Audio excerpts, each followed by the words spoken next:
He looked down at his wife, 8 months pregnant and trembling on the cold marble floor, and felt nothing but cold contempt. Damon Sterling had the world at his feet, billions in the bank, a skyscraper with his name on it, and a lover who whispered lies into his ear. When Serafina begged for mercy, for the sake of their unborn child, he didn't just turn away. He threw her into a storm that would nearly kill her. He thought he was discarding a broken, cheating liability. He had no idea he was evicting the rightful heiress of the very empire he claimed to own. By the time the truth shattered his world, money couldn't save him, and sorry was a word that had lost all its value. This is the story of how one man's cruelty became his absolute destruction. The thunder over Manhattan wasn't just weather. It felt like a verdict. Inside the penthouse office of the Sterling Tower, the air conditioning was set to a chilling 60 degrees, but Serafina Sterling was sweating. She stood near the floor-to-ceiling window, her hands instinctively cradling her swollen abdomen. She was 8 months pregnant. Her ankles were swollen, and her back throbbed with a dull, persistent ache. But none of that compared to the nausea churning in her stomach as she watched her husband, Damon Sterling, pour a glass of amber liquid from the crystal decanter on his mahogany desk. He didn't offer her any. He didn't even look at her. "Damon, please." Serafina's voice was thin, cracking under the weight of the silence. "You have to listen to me. I didn't send those emails. I don't even know who Titan Industries is." Damon turned slowly. He was a devastatingly handsome man, sharp jawline, eyes the color of cold steel, and a tailor-made suit that cost more than most people earned in a year. But today, his face was twisted into a mask of pure disgust. "Stop," Damon said. The word was soft but struck with the force of a slap. He tossed a manila folder onto the desk. It slid across the polished surface and stopped just inches from her. "The IP address matches your personal laptop, Serafina. The timestamp matches the night I was in Tokyo.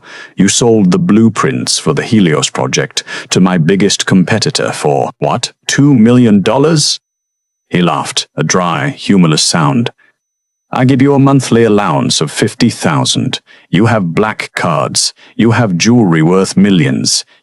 And you sell me out for pocket change? Was it just for the thrill, or did you want to see me fail?" "I didn't do it," Serafina cried out, tears finally spilling over. She took a step forward, but the woman sitting on the leather sofa in the corner cleared her throat. Isabella Caldwell. Isabella was everything Serafina currently felt she wasn't. Sleek, perfectly groomed, and radiating predatory confidence. She uncrossed her long legs and stood up, walking over to Damon to place a manicured hand on his shoulder. "Damon, darling," Isabella purred, her voice dripping with faux sympathy. "She's clearly hysterical. It's the hormones. Maybe we should just call the lawyers and have her escorted out quietly. We don't want a scene." You did this," Serafina gasped, pointing a shaking finger at Isabella. "You've been trying to get rid of me for months. Damon, she has the passwords to my laptop.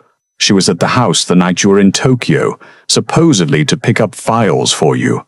Damon slammed his hand onto the desk, the sound echoing like a gunshot. "Enough." He walked around the desk, encroaching on Serafina's personal space until she was forced to back up against the cold glass of the window. The city lights flickered below, indifferent to her terror.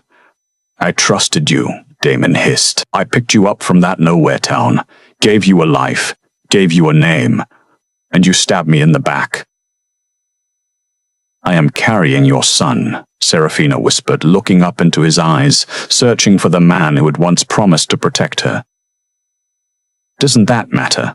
Even if you hate me, think about him. It's storming outside. I have nowhere to go. My blood pressure. Dr. Harrison said I need bed rest." "Dr. Harrison is on my payroll," Damon sneered. "And as for the child," his gaze dropped to her stomach, devoid of any warmth. "How do I even know it's mine? If you're capable of selling my secrets to competitors, you're capable of sleeping with them too." The accusation stole the breath from Serafina's lungs. She fell to her knees, not for dramatic effect, but because her legs simply gave out. The physical pain in her lower back flared into a sharp cramp. "Damon, please," she begged, clutching the hem of his trousers. "I swear on my life this baby is yours. Just let me stay until the birth. Put me in the guest house. Lock me in the basement. I don't care. Just don't throw me out tonight. Not like this." Isabella laughed softly. Look at her. Pathetic. A begging dog. Damon looked down at the woman he had married 2 years ago. He felt a flicker of something, maybe guilt, but he crushed it instantly, fueling his rage with the fabricated evidence Isabella had fed him for weeks. He kicked his leg out, shaking off her grip. "You have 10 minutes, Damon said, his voice void of emotion. "Grab whatever you can carry. Leave the jewelry. Leave the cards. If you're not out of the building by then, security will drag you out." "Damon, get out!" he roared, his face contorted with fury. "Get out before I kill you myself." Serafina flinched, scrambling backward on the floor. She looked at Isabella, who offered her a small, triumphant smirk, and mouthed the word, "Bye." Serafina realized then that there was no mercy to be found here. She used the desk to pull herself up, her body trembling violently. She didn't take the elevator to the penthouse suite to pack. She didn't take her coat. She simply turned, clutching her stomach, and walked toward the heavy oak doors. As she opened them, she looked back one last time. Damon had already turned his back to her, pouring another drink, while Isabella whispered something in his ear that made him nod. He had made his choice. The elevator ride down to the lobby felt like a descent into hell. Serafina leaned heavily against the mirrored wall, watching her own reflection. She looked ghostly pale, her dark hair plastered to her forehead with sweat. A sharp contraction seized her, forcing a guttural groan from her throat. It was too early. It was too soon. When the doors opened, the night security guard, an older man named Mr. Henderson, looked up from his desk. He had always been kind to her, Mrs. Sterling. He stood up, concern etching his face. "Good Lord, Ma'am, are you all right? You look." "I'm fine, Mr. Henderson," she lied, her voice barely a whisper. She couldn't tell him. She couldn't bear the shame. I need some air." She couldn't bear the shame. I need some air." She pushed past him and out the revolving doors. The storm hit her instantly. It wasn't just rain, it was a deluge. The wind howled through the canyons of Manhattan, tearing at her thin silk blouse. The temperature had dropped, and the freezing rain soaked her to the bone within seconds. She stumbled onto the sidewalk. Fifth Avenue was a blur of headlights and honking horns. She had no phone. Damon had smashed it weeks ago in a fit of jealousy, and the replacement was on his plan, which she knew he would track. She had no wallet. She had nothing but the clothes on her back and the life inside her. "Where do I go?" She began to walk, aimlessly, just trying to put distance between herself and the Sterling Tower. Every step sent a jolt of pain through her spine. The water pooled around her ankles, ruining her shoes, but she kept moving. "Taxi!" she cried out weakly, raising a hand. A yellow cab slowed down, saw her disheveled state a pregnant woman, looking like a drowned rat, and sped up, splashing dirty puddle water onto her legs. She walked for blocks. 10 blocks. 20. Her vision began to blur. The city, usually so bright, seemed to be darkening around the edges. "I can't lose him," she thought, wrapping her arms tighter around her belly. "I can't lose my baby." She reached a quieter street, lined with brownstones. Her legs finally refused to cooperate. A blinding pain ripped through her abdomen, doubling her over. She let out a scream that was swallowed by the thunder. Serafina collapsed onto the wet pavement near the wrought iron gates of a large townhouse. The cold concrete scraped her cheek. She could feel warmth spreading between her legs, blood. Water? She didn't know. "Help," she whispered into the wet asphalt. "Please." Her eyes fluttered shut. The last thing she saw was the blurry image of headlights cutting through the darkness. A car had stopped. Not a taxi. A long, sleek vehicle. A door slammed. Rapid footsteps splashed through the puddles. "My God, call 911. Get the medical kit from the trunk." A male voice shouted. It sounded authoritative, cultured, and terrified. Strong hands turned her over gently. "Can you hear me, miss? Stay with us." Serafina forced her eyes open for a fraction of a second. A man was hovering over her. He had silver hair and wore a tuxedo, seemingly unbothered that the rain was ruining it. He looked vaguely familiar, like a ghost from a past she had buried deep. "Baby," she mumbled. "Save my baby." "We've got you," the man said, lifting her into his arms as if she weighed nothing. "Drive, go to Mount Sinai now. Forget the ambulance, we won't make it in time." As she was placed onto the soft leather of the back seat, darkness finally claimed her. Back at Sterling Tower, the mood was celebratory. Damon sat on the leather sofa, the storm outside merely a backdrop to his liberation. Isabella was busy pouring champagne. "You did the right thing, Damon," she said, handing him a flute. She was a leech. A corporate spy. Imagine if the board found out you were harboring a traitor. The stock would have plummeted. Damon took a sip, the bubbles harsh against his throat. I can't believe she would sell the Helios designs. I gave her everything." "Some people are just greedy," Isabella said, sitting next to him and running a hand through his hair. "But she's gone now, and you have me.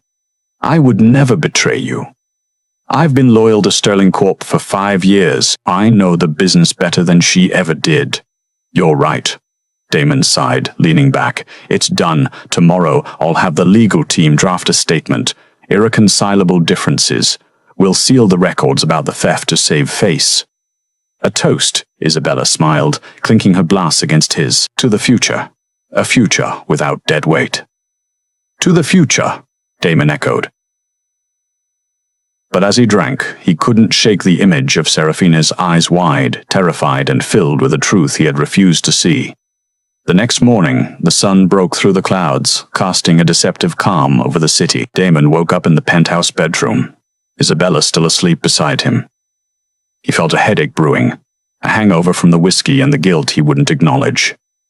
He showered, dressed, and went down to his office. He expected a quiet morning. Instead, he found his personal assistant, chaotic and pale, standing by his desk. "Mr. Sterling," she stammered. There's a problem. What is it?" "Coffee isn't ready." "No, sir. It's the bank. The financing for the Helios project. It's been pulled." Damon froze. "What? That's a $3 billion loan." "We signed the papers last week." "Who pulled it?" "The guarantor, sir." The bank said the primary guarantor withdrew their collateral. "I am the guarantor," Damon shouted. "Actually, sir, you aren't," a deep voice came from the doorway. Damon spun around. Standing there was Arthur Peneligon, the chief legal counsel for Sterling Enterprises. He looked grim. "What are you talking about, Arthur?" "When your father passed the company to you, the liquidity was low," Arthur explained, walking into the room and closing the door. "To secure the massive loans for your expansion and the Helios project, the bank required a co-signer with unblemished AAA assets.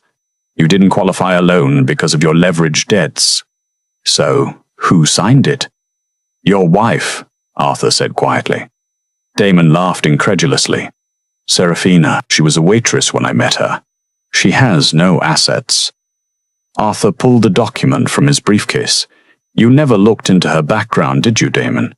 You were so busy playing the savior that you never asked who she really was. Serafina didn't take your money because she needed it. She took it to make you feel like a man." Damon snatched the paper. "It was a deed of trust. Serafina isn't a cross," Arthur continued. "That was her mother's maiden name. Her father is Alexander Rothschild." The room went silent. The silence was heavy, suffocating. The Rothschilds weren't just rich. They were old money. They were the kind of wealthy that didn't appear on Forbes lists because they owned the people who made the lists.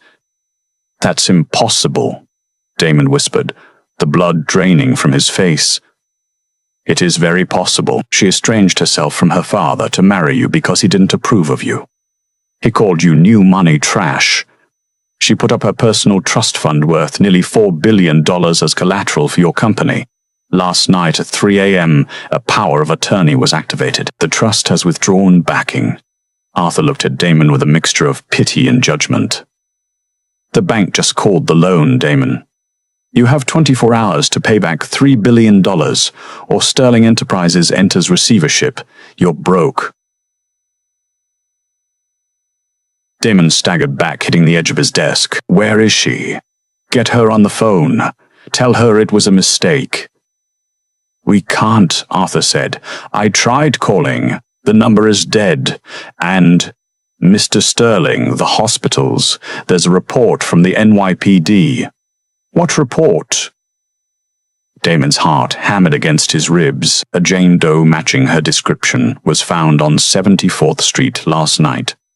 Massive hemorrhaging. She was picked up by a private vehicle registered to the Rothschild estate. But the police report noted a copious amount of blood at the scene. Arthur paused, delivering the final blow. If she lost that baby because of the stress, Alexander Rothschild won't just bankrupt you. He will hunt you for sport. The Mount Sinai Kravis Children's Hospital was locked down, not by the police, but by a private security firm that made the Secret Service look like more cops. Men in dark suits with earpieces stood at every elevator bank and stairwell on the 10th floor. Damon Sterling sprinted into the lobby, his tie loosened, his expensive Italian shoes slapping against the linoleum. He had run 3 red lights to get here after Arthur had tracked Serafina's location. He rushed toward the reception desk. My wife, Serafina Sterling. She was brought in last night. I need to see her. The nurse behind the desk didn't even look up from her screen. I have no patient by that name, sir. Don't lie to me. Damon slammed his hand on the counter, drawing stares from the waiting room. She's here. I know she's here. She was brought in by Alexander Rothschild. The nurse's demeanor changed instantly. She looked up, her expression turning from indifference to guarded caution. She picked up a phone, dialed a single digit, and whispered, He's here. 2 minutes later, the elevator doors pinged open. It wasn't Serafina. It was a man Damon recognized from the covers of the Wall Street Journal and Time magazine. Alexander Rothschild. He was in his late 60s, but he carried himself with the vitality of a man half his age. He wore a charcoal 3-piece suit that cost more than Damon's car. His eyes were the same shade of blue as Serafina's, but where hers were usually warm, his were glaciers. He walked toward Damon, flanked by 2 hulking bodyguards. He didn't stop until he was mere inches from Damon's face. Where is she? Damon demanded, though his voice wavered under Alexander's intense glare. Is she okay? The baby? Alexander stared at him for a long, agonizing moment. When he spoke, his voice was terrifyingly calm. You have forfeited the right to ask questions, Mr. Sterling. She's my wife. She is my daughter, Alexander corrected, and as of this morning, my lawyers filed for an emergency annulment based on fraud and abuse. You are no longer her husband in any way that matters. Fraud? Damon laughed nervously. She's the one who sold my company's secrets. I kicked her out because she betrayed me. Alexander stepped closer. The air around them seemed to drop 10 degrees. Do you know how much Serafina is worth, Damon? Her trust fund generates $40 million a year in passive interest alone. Do you honestly believe she would steal blueprints for a paltry $2 million? She could buy your entire empire with her checkbook and burn it down for entertainment. The logic hit Damon like a physical blow. Arthur's words from the office came rushing back. She didn't need the money. Then why? Damon stammered. Why did the IP address match? Why did she leave? Because she was set up, Alexander said, his lip curling in disgust. And you, in your arrogance, didn't bother to ask a single question. You threw a woman who was 8 months pregnant with your heir out into a freezing storm. Damon swallowed hard. The baby. Is the baby okay? Alexander's face hardened. A flicker of genuine pain crossed his eyes, quickly replaced by rage. My grandson was born via emergency C-section at 4:12 a.m., Alexander said quietly. He weighs 3 pounds. His lungs are undeveloped because of the stress-induced labor. He is currently in an incubator, fighting for every breath. Serafina hemorrhaged. She flatlined twice on the table. Damon felt the blood drain from his face. The room spun. I didn't mean for... You didn't mean... Alexander cut him off, his voice rising for the first time. Intentions are for children. Adults are judged by their actions. You chose a mistress of your wife. You chose your ego over your family. And now you will face the consequences. I want to see them, Damon whispered, broken. If you take one step toward that elevator, Alexander said, signaling his guards who stepped forward, cracking their knuckles, I will have you removed, permanently. You are not welcome here. Go back to your blast tower, Damon. Watch it crumble. That is the only mercy I will grant you. I will let you watch your life fall apart before I bury you. Alexander turned his back and walked away. Wait, Damon shouted. Please, tell her I'm sorry. Alexander didn't look back. The elevator doors closed, sealing him off from the only things that suddenly mattered. Damon stood alone in the lobby, the weight of his choices crushing him. His phone buzzed in his pocket. He pulled it out numbly. It was a notification from Bloomberg News. Breaking. Sterling Enterprises stock plummets 40% as primary financing collapses. Rumors of CEO misconduct circulate. It had begun. By the time Damon returned to Sterling Tower, the atmosphere had shifted from panic to a funeral wake. Employees were huddled in cubicles whispering. Phones were ringing off the hook, unanswered. He stormed into the penthouse, looking for the one person he could still blame. Isabella was lounging on the sofa, scrolling through her phone. She looked unbothered, sipping an espresso. When she saw Damon, she didn't rush to comfort him. She merely raised an eyebrow. You look terrible, she noted.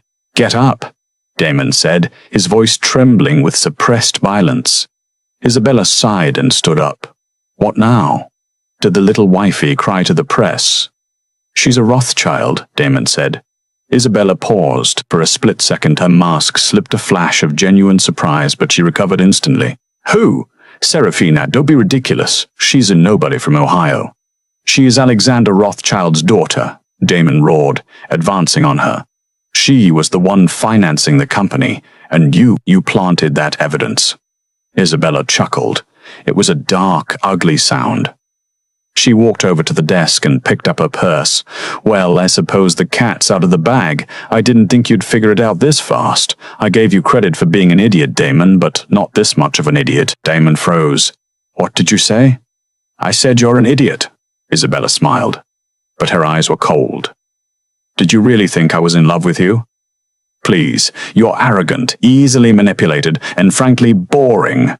You set me up. I did. She admitted freely. I work for Titan Industries. You know, the competitor you accused Serafina of selling to? They paid me $5 million to dismantle Sterling Enterprises from the inside. The goal was to stall the Helios project so they could launch their version first. Damon felt sick. The betrayal was total.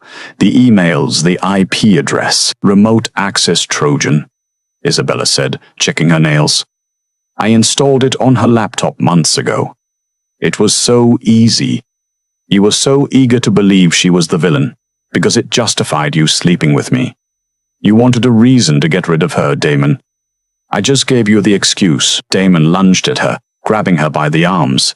You ruined my life. You killed my son. Isabella didn't flinch. She looked at his hands on her arms with disdain.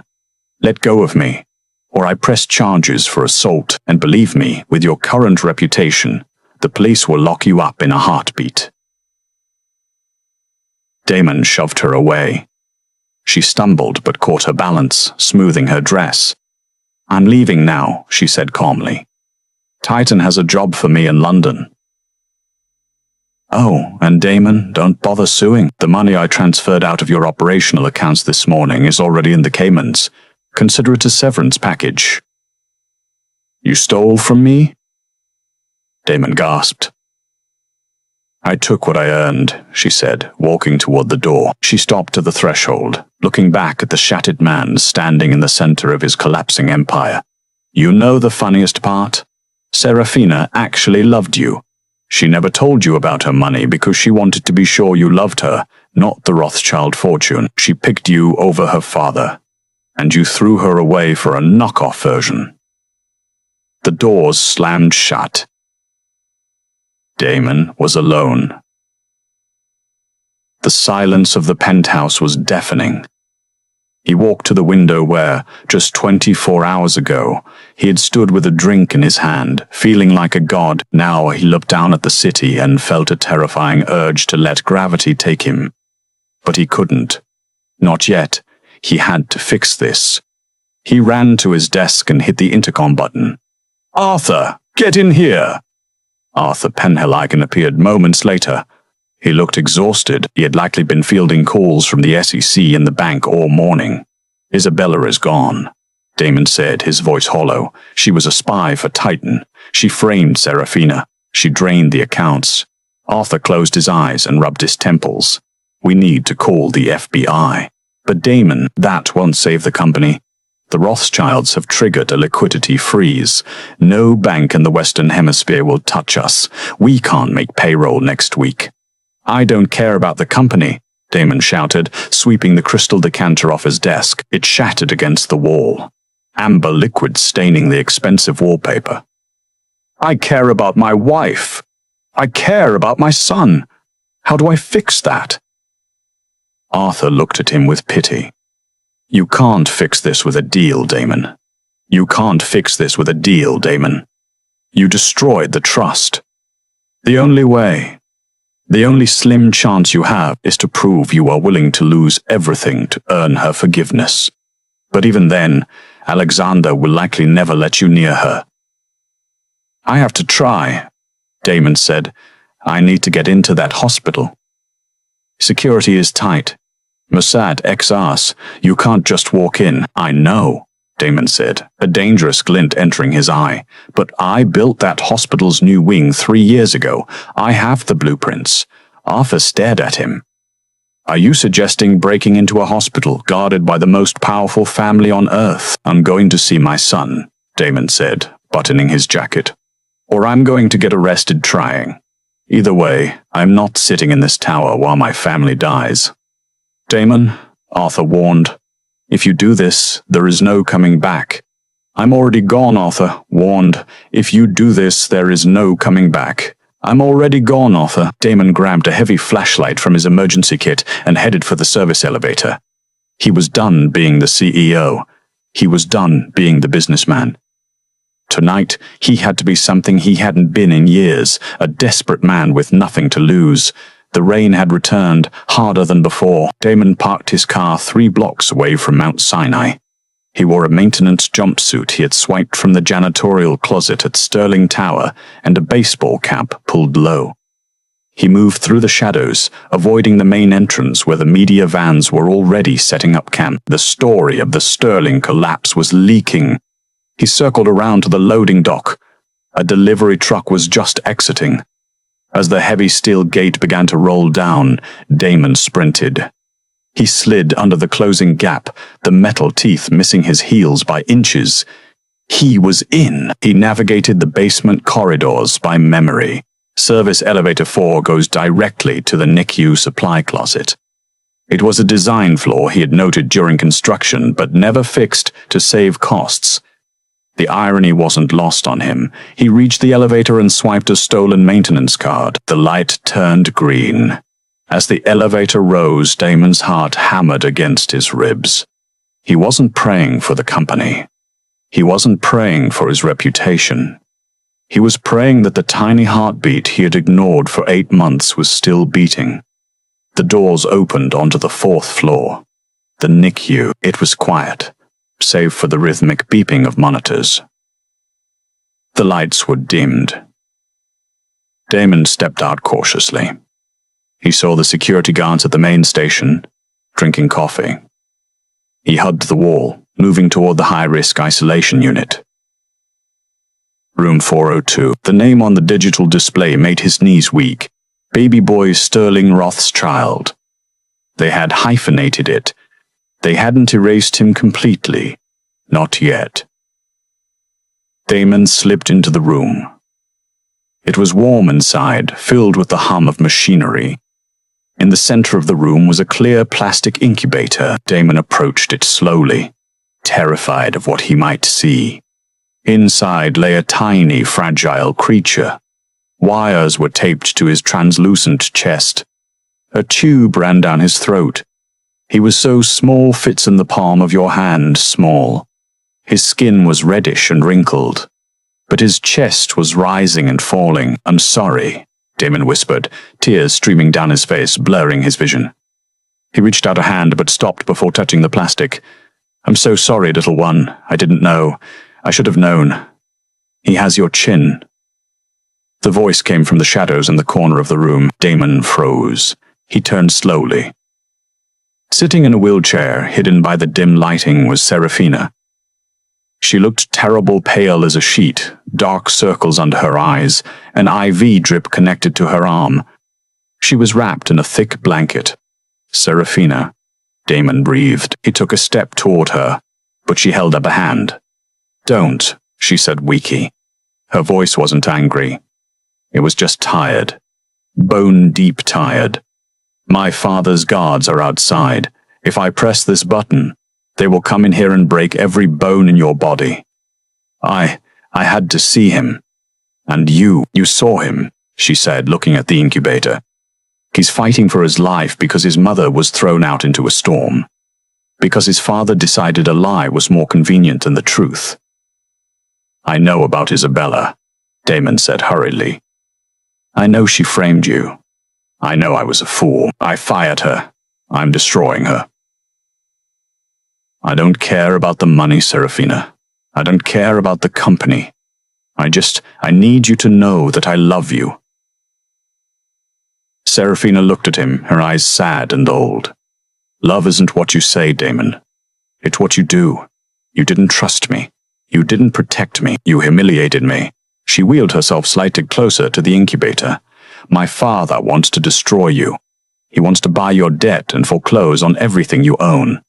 He wants to leave you on the street, just like you left me." "Let him," Damon said, dropping to his knees. "I deserve it. I'll sign everything over. The tower, the accounts, the cars, take it all. Just, please, let me be a father to him. Let me earn my way back." Serafina studied him. She saw the grease on his face, the desperation in his posture. This wasn't the arrogant tycoon who had looked down on her yesterday. This was a man who had been broken. "You can't earn this back, Damon," she whispered. "Some things once broken stay broken." Suddenly the door burst open. "Get away from her." Alexander Rothschild stood there, flanked by 3 guards. His face was purple with rage. "Daddy, wait!" Serafina cried out, wincing in pain as she sat up. "Get him out of here!" Alexander commanded. 2 guards grabbed Damon by the shoulders, hauling him up. Damon didn't fight back. He looked only at Serafina. "I love you," he shouted as they dragged him toward the door. "I'm sorry. Save our son. Throw him in the alley," Alexander barked, "and call the police commissioner. I want him charged with trespassing and harassment." As the doors swung shut, the last thing Damon saw was Serafina weeping, her hand pressed against the glass of the incubator. The descent was not a slow slide, it was a free fall. 2 days after being physically thrown out of Mount Sinai Hospital, Damon Sterling sat in a plastic chair in the crowded waiting room of the 19th Precinct.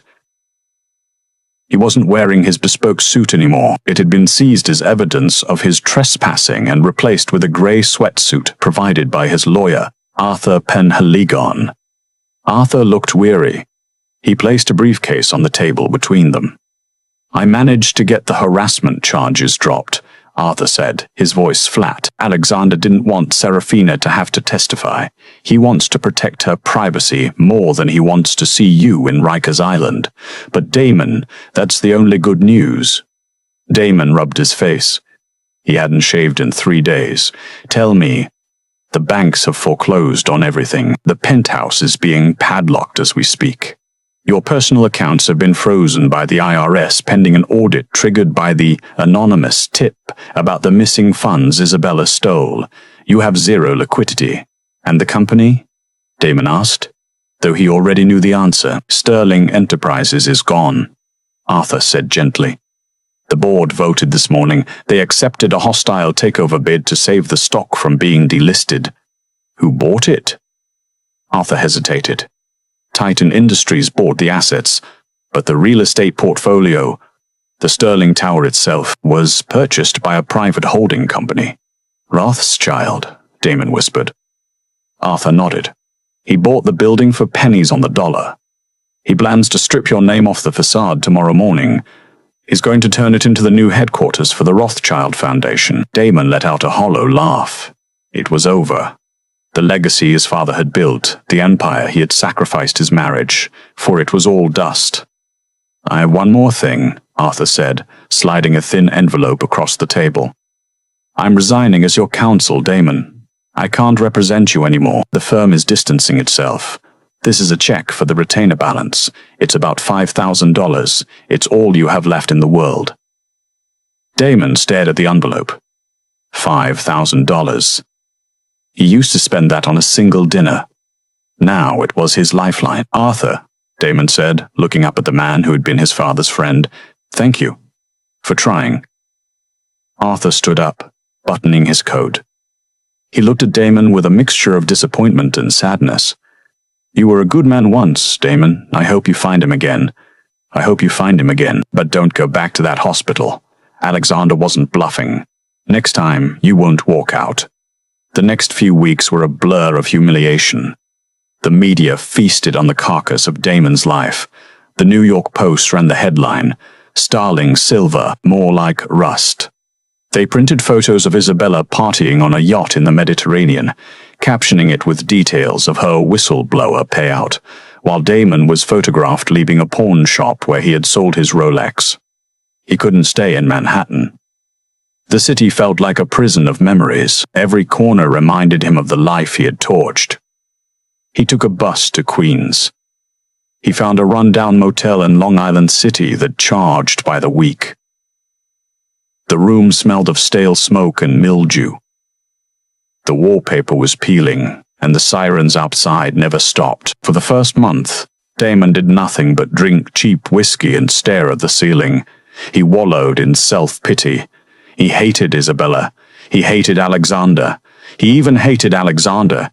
He even hated Serafina for a fleeting moment for not fighting for him, before the crushing weight of his own guilt suffocated that thought. "You did this," the voice in his head whispered constantly. "You chose the snake. You threw the dove into the storm." He hit rock bottom on a Tuesday night in November. He had run out of money. The $5,000 was gone. The motel manager was banging on the door, demanding rent. Damon sat on the edge of the sagging mattress, holding a bottle of sleeping pills he had bought from a pharmacy. He was tired, so incredibly tired. The world clearly didn't need Damon Sterling. His son would grow up a Rothschild, wealthy and protected. Serafina would find someone kind, someone who didn't measure love in stock options. He unscrewed the cap. Ding! His old phone, which he had kept only for emergencies, lit up. He had set a Google alert for Serafina Sterling months ago. He almost didn't look, but his thumb moved of its own accord. It was a paparazzi photo, grainy and taken from a distance. It showed Serafina leaving the hospital. She looked frail, pushing a stroller. She wasn't looking at the camera. She was looking down at the baby with a fiercely protective expression. The caption read, Heiress Serafina Rothschild takes miracle baby Leo home after 3 months in NICU. Leo. Damon stared at the photo. The boy had a name. Leo. Lion. He looked at the pills in his hand. If he took them, he would never see Leo. He would never hear his voice. He would be nothing but a cautionary tale, a ghost story Serafina would tell Leo to warn him about bad men. Damon poured the pills into the toilet and flushed them. He packed his single duffel bag. He walked out of the motel, past the screaming manager, and out into the cold night air. He had no money. He had no home. But for the first time in months, he had a purpose. He wasn't going to die. He was going to work. 6 months later.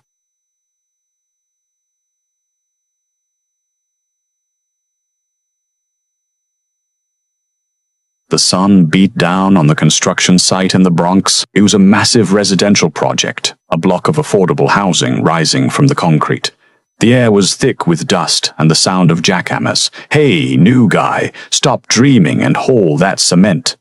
Damon wiped the sweat from his eyes with the back of a gloved hand. On it, boss. He wasn't Damon Sterling here. He was just Dave, a day laborer who kept his mouth shut and worked harder than anyone else. His hands, once manicured and soft, were now covered in calluses and healing blisters. His back constantly ached, a reminder of the physical toll of 12-hour shifts. He hauled the heavy bag of cement onto his shoulder, grunting with the effort. His muscles burned, but he welcomed the pain. It felt like penance. He was making $18 an hour. It was a joke compared to his old salary, but it was honest money. He lived in a basement apartment, in a shared house in Astoria, sleeping on a futon. Every Friday he went to the Western Union. He sent a money order for $300 to a P.O. box he had set up, addressed to Leo Rothschild, C. Arstyle, Arthur Penhaligon. He knew he couldn't send it directly to the Rothschild estate. Alexander would burn it. But he hoped Arthur, out of old loyalty, would ensure Serafina knew he was trying. He ate ramen noodles. He read library books. And he thought about the engineering flaws in the building he was working on. One afternoon during a lunch break, Damon sat on a steel beam eating a sandwich. He was looking at the blueprints the foreman had left on a table. You got a problem with the plans, Dave? The foreman, a burly man named Miller, chewed on a toothpick. Damon hesitated. He wasn't supposed to know how to read complex architectural schematics. Oh, just looking, it looks like. Isn't that load-bearing wall a bit thin for the HVAC unit going on the roof? Miller laughed. Look at the engineer over here. Stick to carrying rocks, Dave. The guys in the suits know what they're doing. I'm serious, Damon said, his voice firming up. If you put a 10-ton HVAC unit on that span without reinforcement, and we get a heavy snow load next winter, the roof could collapse. It's a shear stress issue. Miller stopped chewing. He looked at Damon, really looked at him for the first time. He saw the intelligence behind the grime, the way Damon held the blueprint. Who are you, really? Miller asked quietly. Just a guy trying to make rent, Damon said, looking away. But check the math, Miller. Please, people are going to live here. Miller grunted and snatched the blueprints. 2 hours later, the site architect was called down. There was a lot of yelling, a lot of pointing, and then a reluctant nod. The plans were changed. Damon saved the project a catastrophic failure. He didn't ask for credit. He just went back to mixing cement. Meanwhile, in the solarium of the Rothschild estate in Hamptons, Serafina sat watching Leo on his playmat. He was 6 months old now, small for his age but strong. He had Damon's dark hair. Another letter came. A voice said. Serafina looked up. Arthur Penhaligon stood in the doorway. He wasn't her lawyer, but he had become a sort of neutral courier. My father will fire you if he knows you're bringing these, Serafina said, reaching out her hand.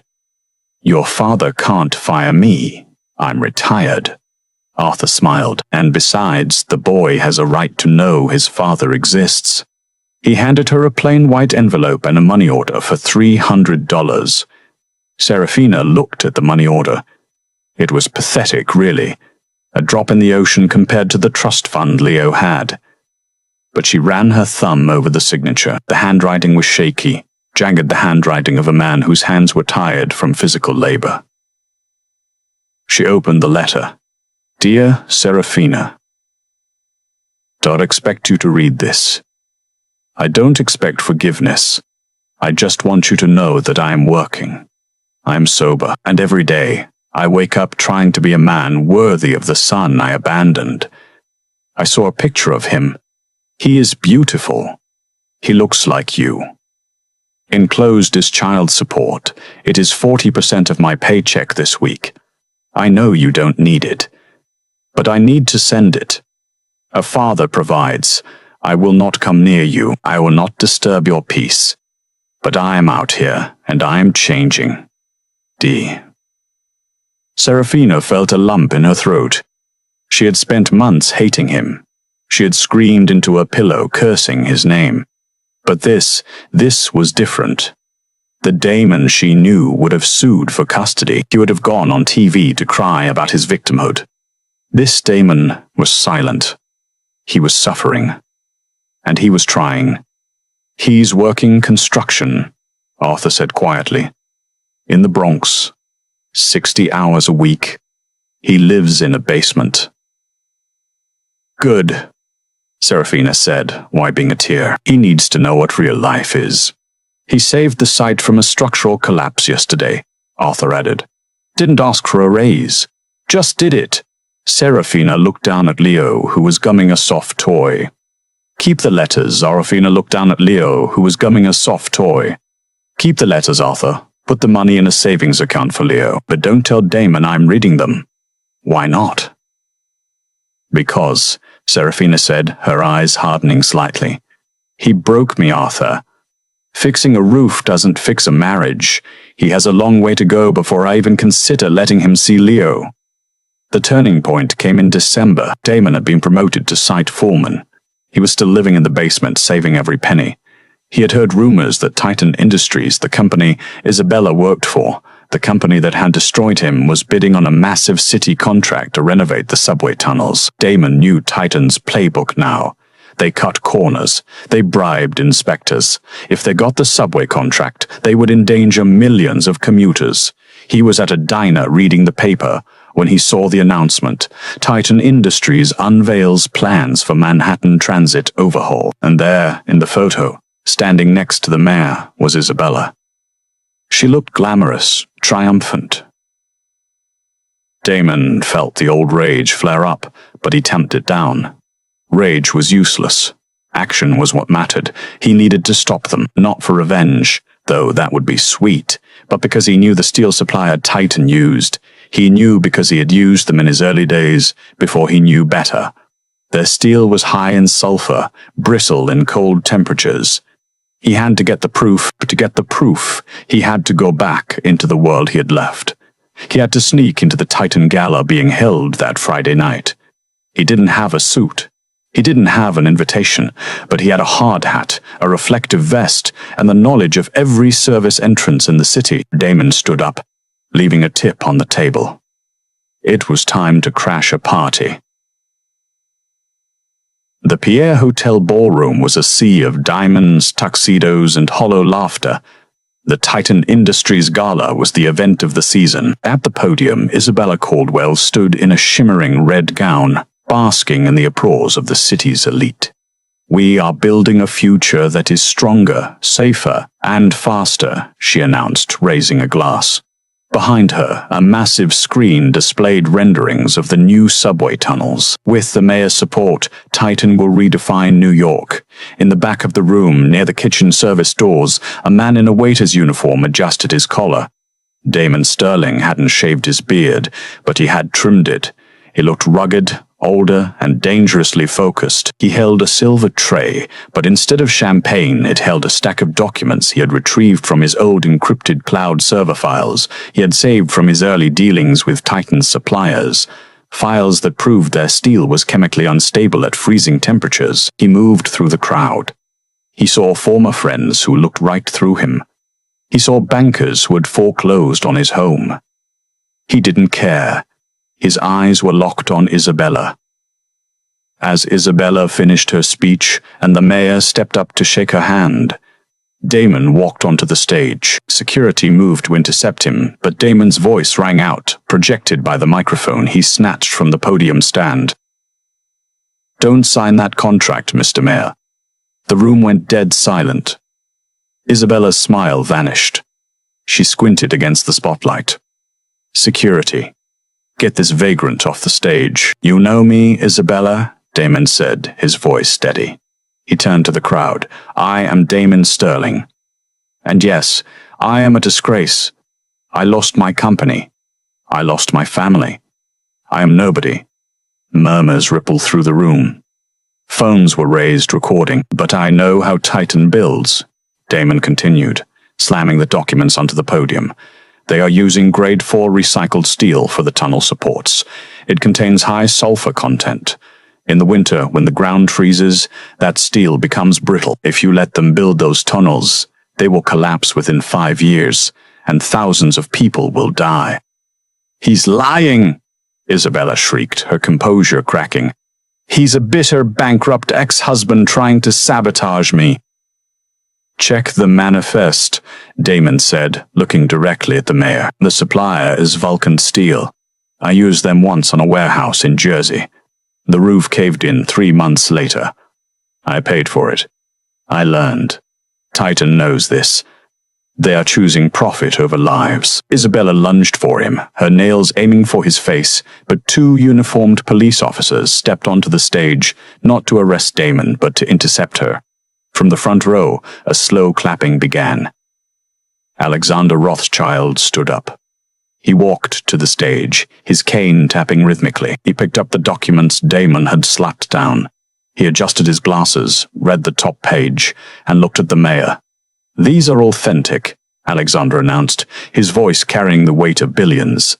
"And if Titan is knowingly using substandard materials, that is criminal negligence. Officer, I suggest you take Ms. Caldwell into custody for questioning regarding fraud." Isabella was dragging away, screaming obscenities, her red dress tangling in her legs.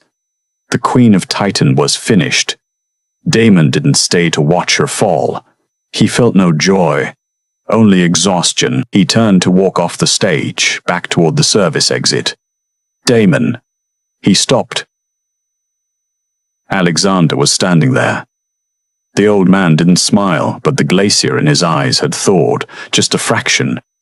"You saved this city a great deal of pain tonight," Alexander said. "You could have asked for money. You could have blackmailed her. Instead, you came here to protect people who don't even know your name." "I didn't do it for them," Damon said quietly. "I did it because I want to be the kind of man my son won't be ashamed of."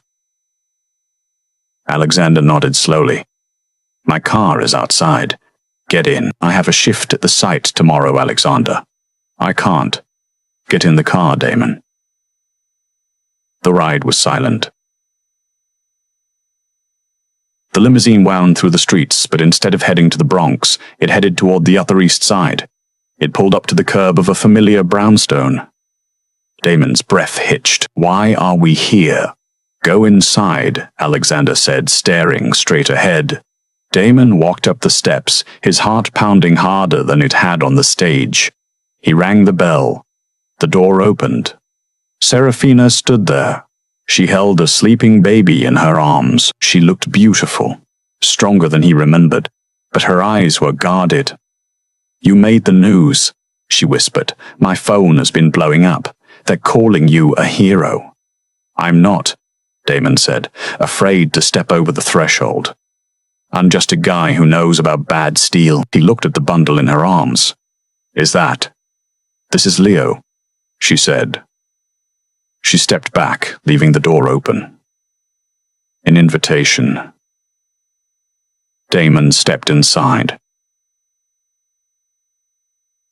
The hallway smelled of lavender and baby powder, a scent of peace he hadn't known in a year. "Can I?"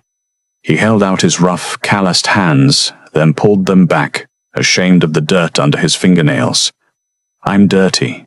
I shouldn't touch him." Serafina looked at his hands, the hands that had built a home for the poor, the hands that had exposed corruption, the hands that had sent every spare dime to her. "Your hands are clean, Damon," she said softly. She placed the baby in his arms. Leo shifted, opening sleepy eyes that were the exact shade of Damon's steel gray. He yawned and grabbed Damon's finger with a grip that was surprisingly strong. Damon Sterling, the man who had lost an empire, wept. He cried silent, shaking tears that fell onto his son's blanket. He had lost the Sterling Tower. He had lost the billions. He had lost the status. But as he held his son, with his wife watching him not with hatred but with a cautious, fragile hope, he realized the truth. He hadn't lost everything. He'd just cleared away the rubble to find the only thing that was real. "I will fix this," he promised Serafina, not looking up from his son's face. "I will work every day for the rest of my life to fix this." "I know," Serafina said, reaching out to rest her hand on his shoulder. "Coffee is in the kitchen. Don't wake him." Outside, the rain began to fall, washing the city clean. And that is how Damon Sterling lost a kingdom of lies to build a home of truth. It's a harsh lesson, isn't it? Sometimes we have to lose absolutely everything we think we need, just to realize what we actually have. Damon paid a heavy price: his pride, his wealth, and nearly his family. But he earned back his soul in the dust of a construction site. What would you have done if you were Serafina? Would you have opened that door, or is some betrayal too deep to forgive? Let me know your thoughts in the comments below. I read every single one. If this story moved you, please hit that like button. It really helps the channel grow and lets me know you want more stories like this. Don't forget to subscribe and ring the bell so you never miss an upload. Until next time, stay safe and remember, the truth always wins.